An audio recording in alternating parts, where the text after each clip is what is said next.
I would like to ask Dr. Sgourev. for if he would like to start his presentation. Well, thank you so much, and thank you for the invitation to Miroslav and to David, and thanks for arranging the music accompaniment, especially for me. I really appreciate it. A bit disappointing that it's not black metal, but next time. It's great to be here. It's certainly the first time that I'm presenting with a beer in my hands. Probably the last time, but it's a pleasure to be here. What I'm going to present, and please feel free to ask questions or objections, suggestions, anything you want. You can interrupt any time and just ask. What I'm going to present is a project on black metal that I started with my co-author in about 3.5, 4 years ago. The story of this project is, I think it's interesting because I don't have black metal credibility at all. I mean, I'm completely fake. But Eric Adland used to be a black metal musician. He's a scholar in Norway, but he was in his teenage years, he used to play in a black metal band called Decadence, and he actually knew Euronymous. He was a part of the scene, of the black metal scene. And at one point, when things became serious and the violence kicked in, he left and found a job. But you can say he chickened out. He's a very nice guy. But I used his experience as an entry point into the work of black metal, and this project has been much more successful than we expected because this is, as you know, this is far from the mainstream, and we've been very successful with these papers in the field of sociology. And the reason for this, I think, is that there is something about black metal that is very much a representative of important cultural tensions, contemporary cultural tensions. And that's something that I'm going to discuss in the next slides. And what you're going to see is a compendium of 3 presentations. So I'm going to present you snippets from the 3 papers. And the first one is a qualitative paper that I already presented at the conference, the metal conference, a couple of weeks ago, that deals with the escalation of violence in black metal. Then the second paper is a quantitative paper that looked at the commercialization of black metal. How black metal commercialized in the late 1990s. And the question that entertained us was, how do radical countercultural movements become commercialized? This is, I think, a question of very general relevance. And the third paper is probably the most original because we used a brand new method to analyze the aesthetics of black metal. So I believe this is the first time that anyone has looked into the aesthetics of black metal in a systematic manner. And we did a statistical analysis of the covers of black metal albums. Okay? And that paper is conditionally accepted in the top journal in our field. And I'm going to spend some time showing you the results of this analysis. And we actually had plans for a 4th paper, but unfortunately the quality of the data was not sufficient. Our idea was to analyze the lyrics, the lyrics of the songs of black metal. But unfortunately we realized that almost half of the lyrics were missing. So for statistical reasons we decided not to go ahead with this project. If any one of you knows, because we're using the metal archives, if any one of you knows of a database that potentially can help us fill the gaps, please get in touch with me. My last name is Gmail. Send me an email because we're looking for ways to potentially have access to the lyrics of black metal bands in order to be able to do a longitudinal statistical analysis. So, if any of you knows of any reliable database, please get back to me. Okay, good. So I'll start off with. Well, I can skip the first couple of slides because this is usually the slides that I use for a general audience, but this is such a knowledgeable audience that I don't need to present black metal. But what is important for us when we began this project is that black metal was it was initially a very marginal subculture that became Norway's largest musical export, and actually black metal is currently the largest cultural export of Norway. It's a massive industry. And we were very interested by this. How does it happen? Something that was, and you probably know this better than me, but something that was very much in the shadows, it almost didn't exist. It was completely invisible, and my co-author was a part of this. This was very much an invisible community. They basically had very limited contact with each other. They traded tapes with each other. They wrote letters to each other. My co-author still keeps the letters that he received from Euronymous. So this was a very, very loose network in Norway, but also internationally. So how did this a counterculture, a tiny community of people that were essentially about 100, 150 people, became such a huge cultural phenomenon within a decade? This is, for me, this is absolutely a startling development in the cultural sector, and we are very much interested in this. What made it possible? What facilitated this development? So the origins of black metal, of course, it originates with Black Sabbath and Led Zeppelin. And the first wave of black metal bands in the early 1980s is, of course, you're familiar with these names, with Merciful Fate and Venom, Hellhammer. And what is important in the first paper, we look at how the second wave of black metal essentially escalates the first wave, okay? And this is a very interesting development in which you have a cultural phenomena that essentially unravels in stages and in different places, completely different places. So Norway essentially escalates a development that originates in the United Kingdom, heavily influenced by Sweden as well, and in competition with death metal in Sweden. And in this first paper, we were very interested in this process of escalation. So the first wave of bands combined satanic references with theatrical styles of performance. And this first wave was very different from the second wave.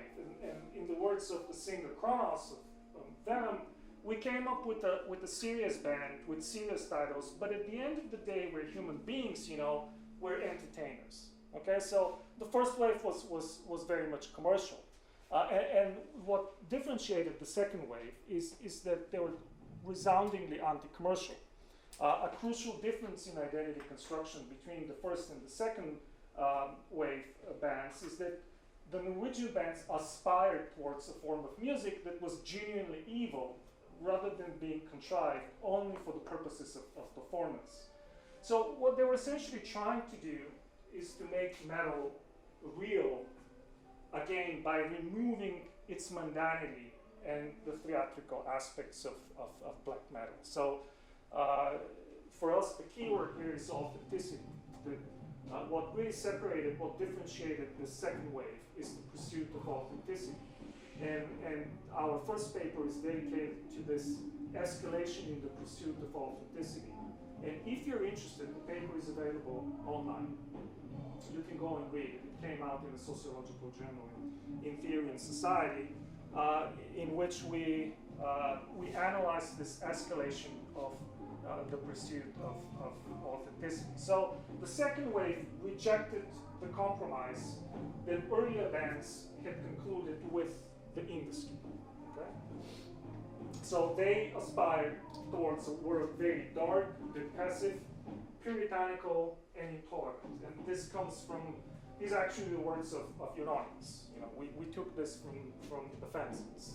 Okay? So that's the vision that the founders of the second wave had. Okay.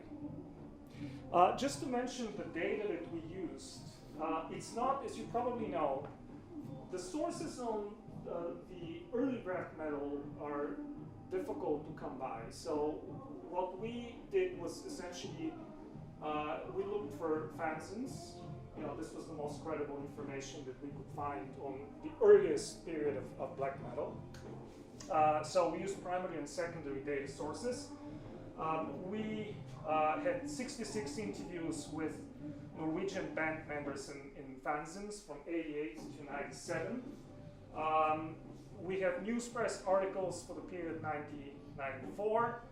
We had the text of the court sentences related to black metal band members from the Court of Appeals and the Supreme Court in Norway. And we used also secondary sources in English and Norwegian, including scholarly articles, popular books, and documentaries on black metal. And of course, I had to learn Norwegian just for this. And that's, of course, having a Norwegian call helps you do this kind of research.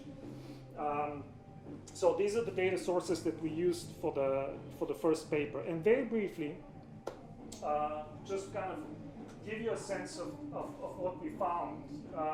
Using rich qualitative data, we highlighted two forms of escalation, innovation and transgression, and two mediating mechanisms, which were exclusion and self-selection.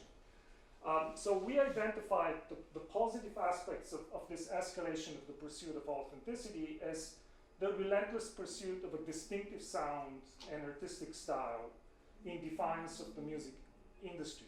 But the transgressive content increasingly spilled over into real life, motivating a wave of criminal activities that came to stigmatize black metal in Norwegian society. And I'll talk more about stigmatization in the next slide.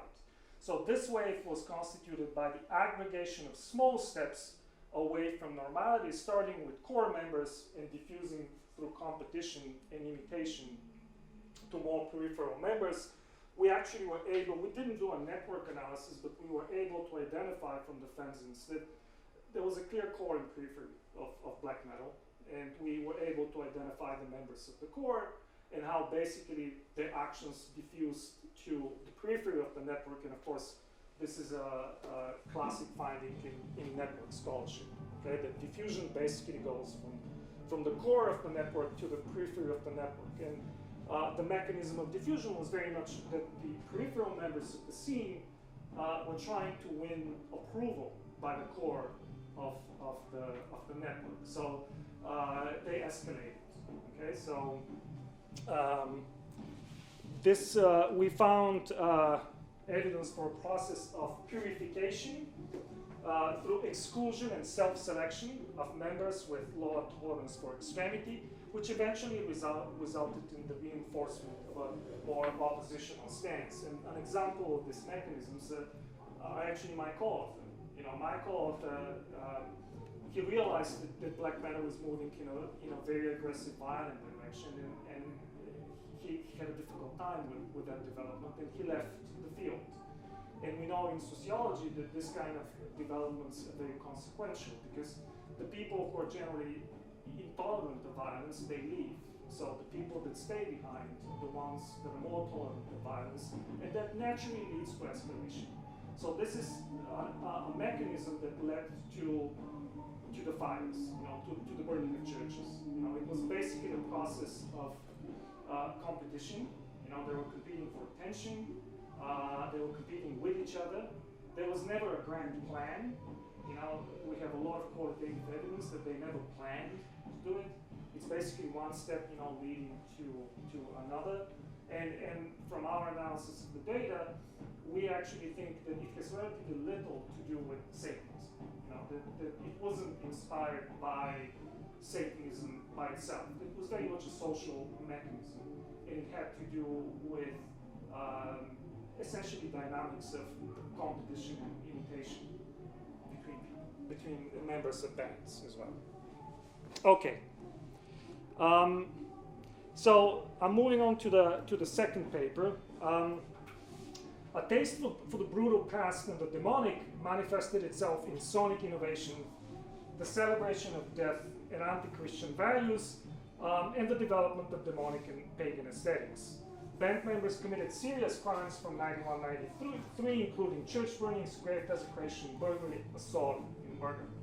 In early 93, the black metal scene was introduced to the mass media, generating a massive moral panic in Norway during the period 93-94, and black metal was heavily stigmatized in Norwegian society. Here we plotted the number of fires, of church fires from the early 19th century to the early 21st century, and you can see that there are two periods that stand out. One is the black metal period, and the other one is the Second World War. So the black metal bands actually, they set more churches on fire than the Nazis. Okay, so that's if you can consider this an achievement.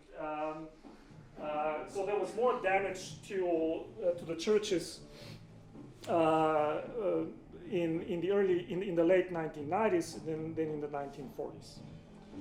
But as you can see as well, it dies out pretty quickly, and then in the subsequent periods, essentially, it normalizes. So it's a very non-linear process. Okay. So I want to talk a little bit about the stigmatization of black metal, because this is one of the most interesting developments in black metal. In sociology, it's rather unusual to have cases of such heavy stigmatization of a cultural product. Another example that comes to mind is the stigmatization of modern art in Nazi Germany. Black metal was very heavily stigmatized between 94 and 95 and 96 in Norway. And I'll give you some evidence for this, but this is actually in the words of Isan, ex-member of Emperor. The resistance in people, there was resentment to a strong extent. My oldest brother-in-law lost 2 jobs just for knowing me. We were attacked, so many of us were attacked. I remember on my way home, I was attacked by 5 people who beat the shit out of me, and nobody really cared. And this was prior to a lot of that stuff happening. This was just for wearing those clothes. So there was a period in Norway in which, if you were basically dressed in this way, with T-shirts and you were walking around, you could have been attacked. So you had to be careful in 94, 95, walking the streets constantly. And these are tough guys, by the way. So there's certainly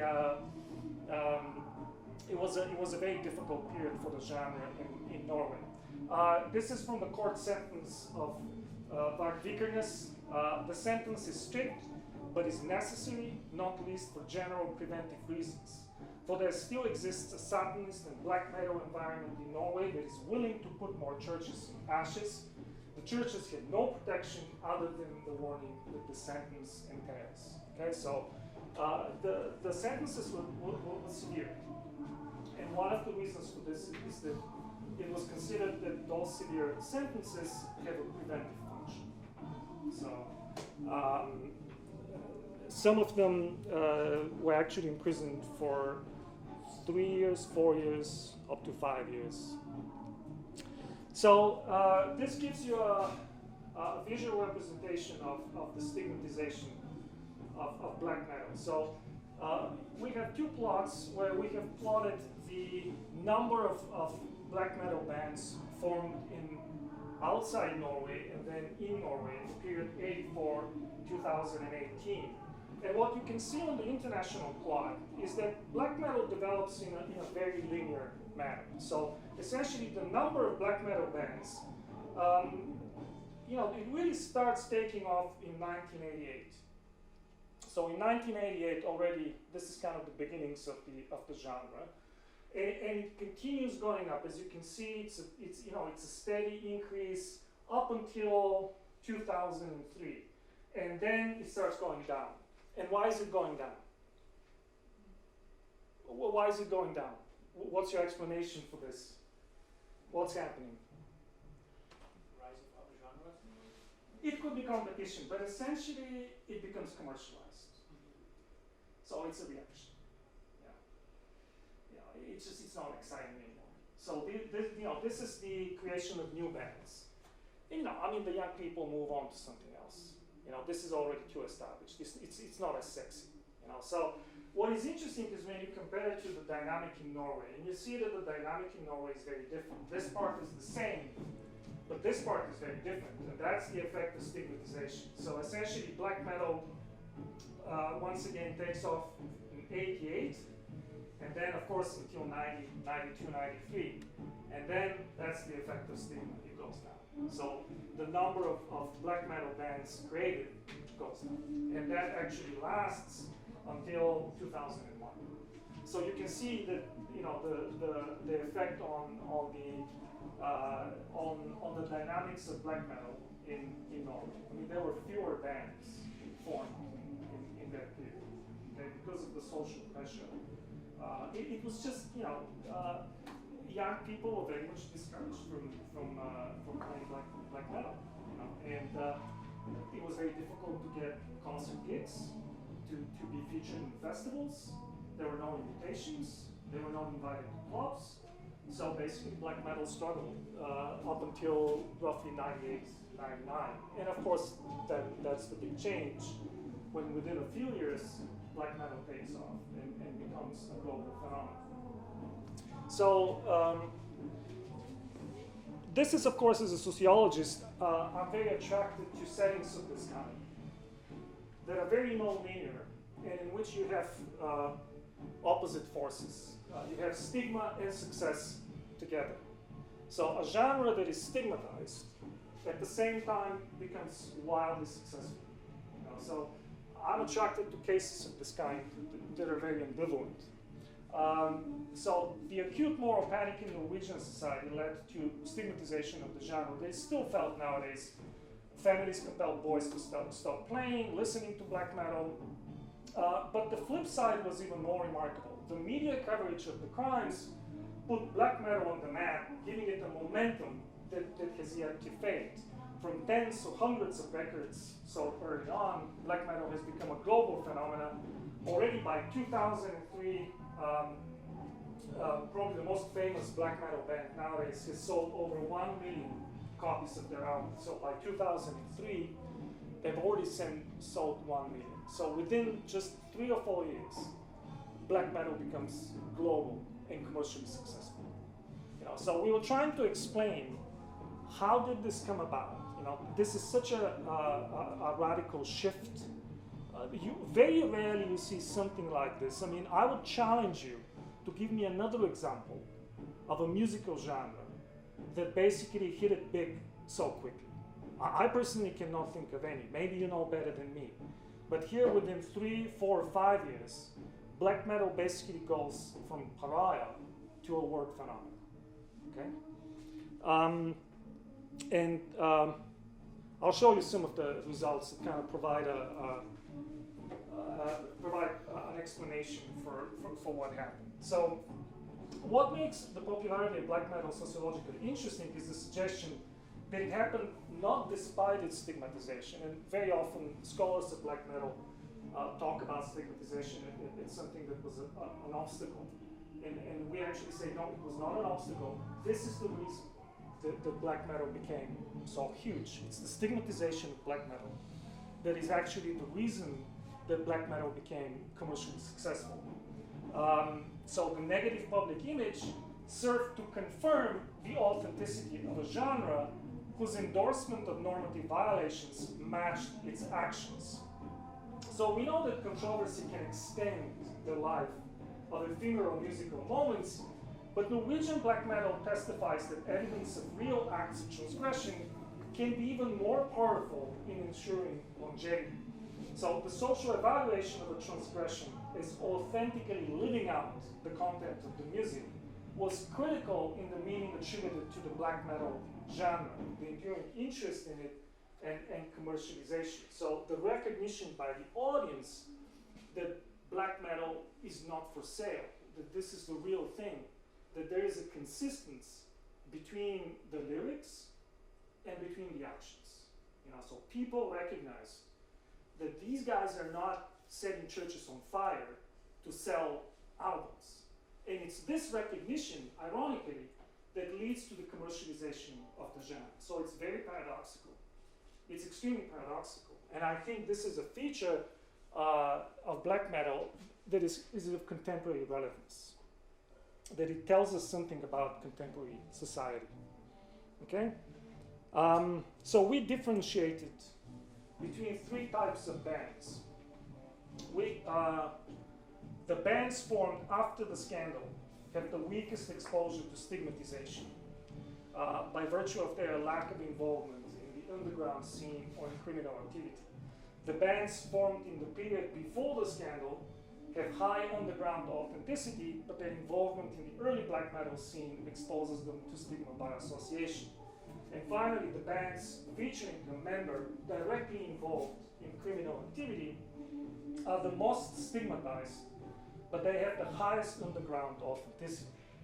So we were interested, when we created, and by the way, we created those three types also based on our interviews with black metal musicians. So we interviewed a number of black metal musicians, and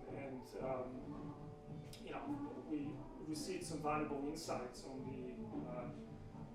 these kind of distinctions that they consider relevant. So we were interested, when we compared these three types of bands, which of the three types would be most commercially successful? The bands that were created after the scandal, the bands that were created before the scandal, or the bands that were involved with the crimes. So we actually ran a statistical analysis in which we were interested in which of those bands received a record deal the earliest. Okay? So what's your suggestion? Which type of band do you think was the quickest to receive a record deal? The ones with the criminal activity or the ones that are clean? The ones that are clean? That's what I thought too, but it's the opposite. It's the criminal bands that were the quickest to receive a deal.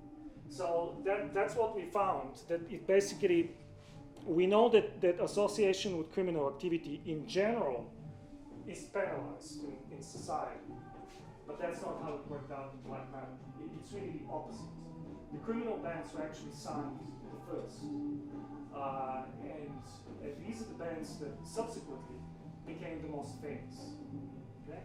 And that's an interesting finding by itself.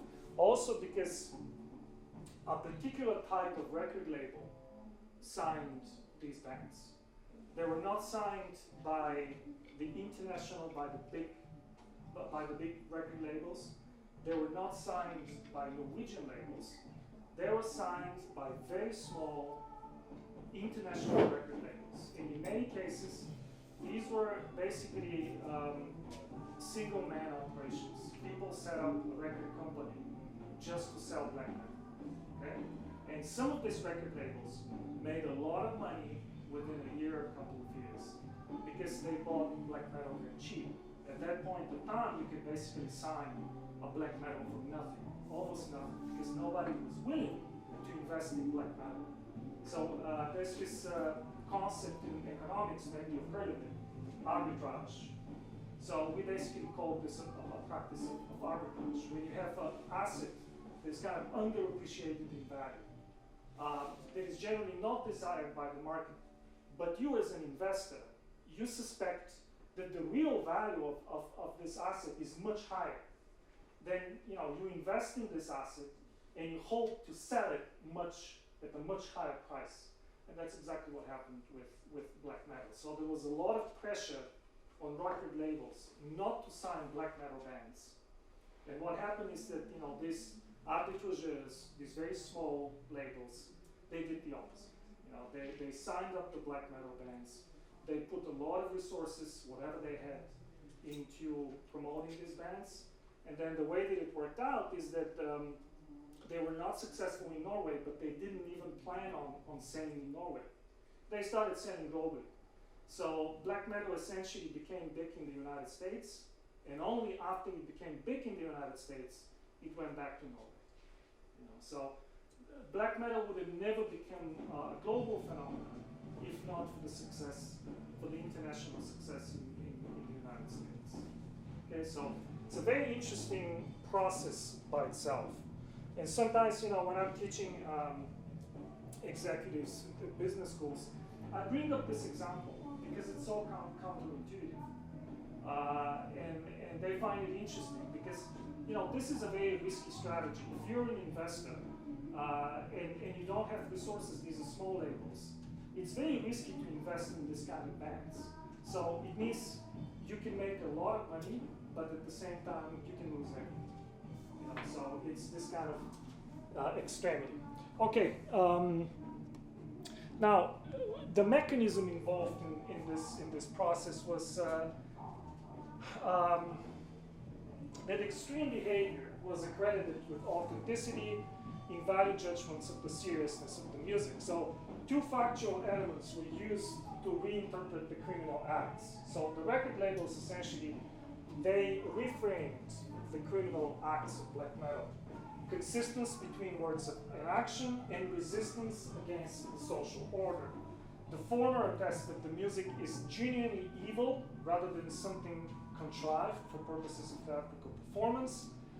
For example, for the ex-member of Emperor Iksan, the church burnings were an exaggerated expression of authenticity. Suddenly, all of it was for real. Resistance is articulated by Necrobutcher of Mayhem. We were into everything that was illegal against society. We were doing it for being wrong. We wanted to be against society. And this is something that comes up in interviews with black metal musicians. They very often underline that this was not just a mutiny or rebellion against religion. It was against Norwegian society.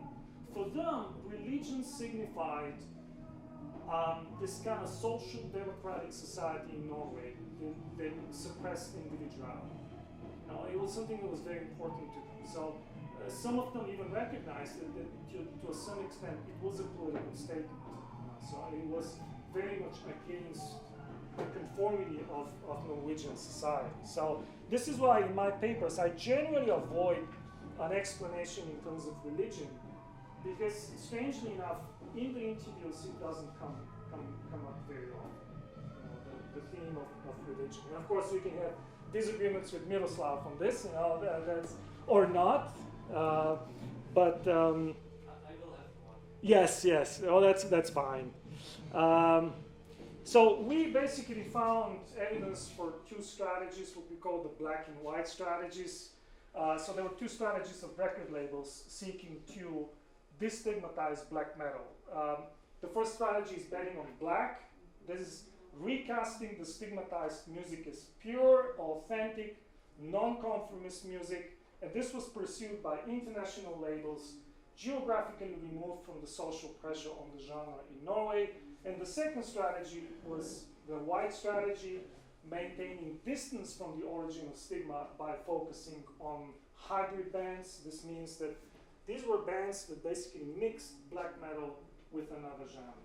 Okay, so this was the strategy of Norwegian labels, incorporating other genre expressions. So those strategies increasingly mixed all the time, coloring the music genre in shades of gray. And of course, that's something that we actually wanted to look into, but I don't think we'll, we'll pursue this particular avenue. So this was the second paper, and now a little bit about the time that I had left. Something that I consider very exciting. I mean, it's all exciting, but this is probably the most original part of our research. It was completely by accident that we decided to look at the aesthetics of black metal. We never intended it, but we had our data that we downloaded from the metal archives, and we realized that actually we had all the images, all the covers of the albums. And initially we had never thought about it, but then it kind of occurred to me that oh wow, you know, you have 5,000 album covers. I mean, maybe we can do something about it. But then we didn't have a method for this. So what we did is we essentially had to come up with a method. So we developed a statistical method. These are the sacrifices you have to do for the purpose of science. So we developed actually a method to read digital images and extract the colors from the images, so that we can compare the images across bands and then over time. Okay, and it was all intuition. We were interested in the black color naturally. We wanted to see how black color was used over time. And of course, this is a fundamental characteristic of the genre. So here we have a representative sample of black metal albums and non-black metal, predominantly death metal. So you can see that this aesthetic revolution in the mid-1990s, that black metal positions itself in opposition to death metal. What we found in the analysis is that it's not that simple. It is actually more complicated than this. We found that the nature of the relationship is ambivalent, meaning that they copied, and at the same time they distance themselves from death metal. So I'll show you what this actually looks like. So a little bit more about the method. What we did, we take an image like this one, and we basically extract the components, we do a clustering, and we end up with this. So this image we reduce to the palette of colors. Okay? So basically every image, we reduced it to the palette, and then this enabled us to create sequences, clusters, and compare them across bands and over time. For those of you tempted by mathematics, which is basically you, these are the two main variables that we created. The first one is saturation, and the second one is contrast. And this is basically the colorfulness, going from dark to, and here goes to red. And this is the contrast. This is the contrast between black and white. Okay, so these are the two dimensions we're most interested in. Okay? And here are the results. And I remember the first time I saw this, and I'm like, wow, I have a paper. I mean, this is like we didn't expect it in a sense. It was an experiment. And when I received this from my co-op, then I'm like, this is incredible. I mean, it was such a pleasant surprise, because what we find here, you see, this is the colorfulness from 1990 to 2020. And what you can immediately recognize is that the lines are parallel. So this is black metal, and these are the non-black metal bands. And this means that essentially, black metal kept an eye on non-black metal bands. And of course, we know this from qualitative evidence. So they were observing what's happening in the rest of heavy metal. But they always positioned themselves in reference to non-black metal. So they were always blacker or less colorful than the rest of black metal. As you can see, there's always a difference between black metal bands and non-black metal bands. But what is even more interesting is how the difference between the two changes over time. So as you can see, there are two turning points. The first one is here, and the second one is actually here. And why is this? It's actually very simple. This is the period of stigmatization of black metal. So black metal is subjected to social pressure. And the reaction of the bands is they're moving to the mainstream. They become more colorful. So they're moving to the mainstream, closer to other bands. As soon as they become commercially successful, which is roughly this period, this is the period of commercialization of black metal. And what you see here is that as the genre is becoming more commercially successful, they start moving in the opposite direction. So they go back to the black aesthetic. Okay, so as you can see, here actually the difference increases. So as you can see, the genre is adapting to events. So it's adapting to the stigmatization of the genre, and it's adapting to the commercialization of the genre. And people tend to think of commercialization as essentially, oh, this is great for the bands, you know, but that's not the case. As you can see, most of the bands actually moved in the opposite direction. So they went back to the kind of original aesthetic, the blacker aesthetic. Of course, never even close to the level of blackness from the underground. I mean, as you can see, the underground period is really black. You know, I mean, and I mean really black. You know, so even nowadays, you know, there's somewhere here, so they're still more colorful than the underground period, but they're less colorful than they were in the beginning of the 1990s. And this is on contrast. We didn't find all that much on contrast, but still, as we expected, we found that the, you know, black metal bands in general, on average, they use a starker contrast between black and white than non-black metal bands. And of course, this difference actually is almost eliminated in the period of commercialization. And once again, it increases afterwards. So a very similar development to the one on colorfulness. So we actually think that this is, we develop a relational approach to color, conceptualizing it as embedded in a system of relationships. And color essentially is the bands are moderating social distance through color. They engaged in a balancing act between the need to associate with the mainstream and differentiate from it, resisting both their stigmatization by Norwegian society, but also the commercialization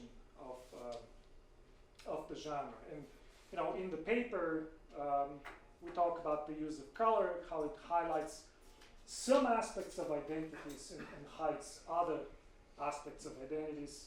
And critical in this process is the practice of contrast, where colors are overlaid on relations. You know, so essentially, the color is a manifestation of relations between genres.